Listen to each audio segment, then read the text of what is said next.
Assalamualaikum warahmatullahi wabarakatuh.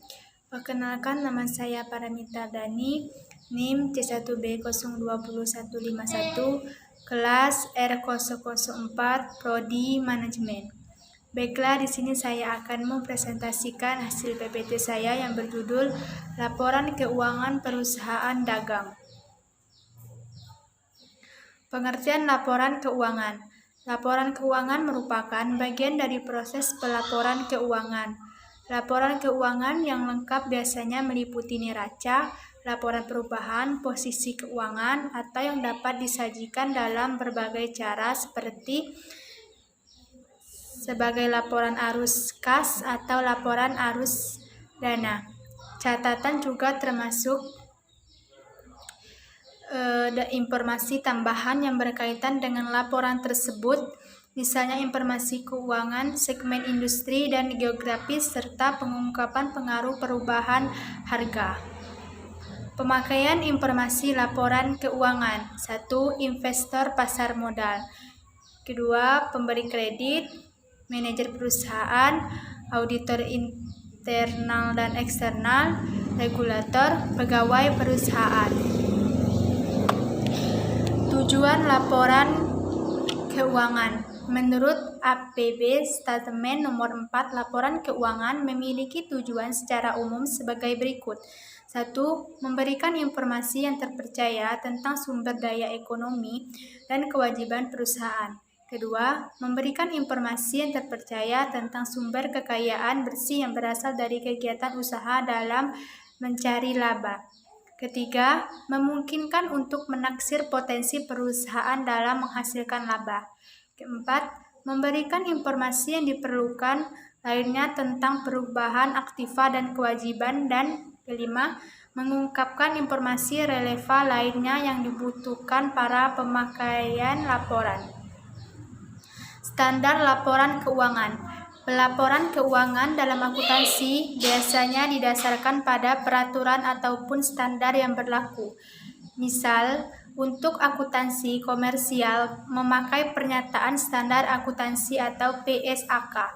Organisasi nirlaba berpedoman dengan PSAK nomor 45 dan akuntansi sektor publik yang berpedoman pada PSAP.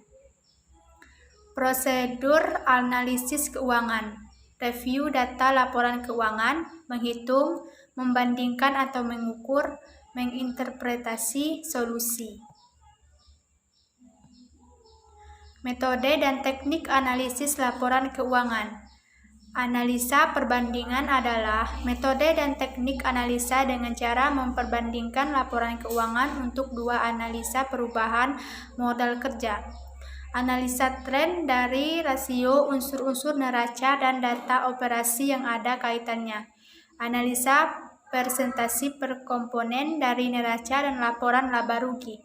Rasio yang memperlihatkan hubungan beberapa unsur neraca, laporan laba rugi, dan kedua laporan keuangan tersebut. Analisa perbandingan dengan rasio industri. Analisa perubahan pendapatan neto atau analisa perubahan laba bruto. Analisa titik impas atau analisa break-even point, periode atau lebih. Syarat-syarat laporan keuangan. Relevan, artinya bahwa informasi yang dijadikan harus ada hubungannya dengan pihak-pihak yang memerlukan untuk mengambil keputusan.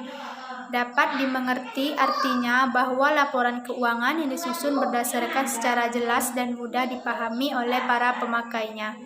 Daya uji, artinya bahwa laporan keuangan yang disusun berdasarkan konsep-konsep dasar akuntansi dan prinsip-prinsip akuntansi yang dianut sehingga dapat diuji kebenarannya oleh pihak lain.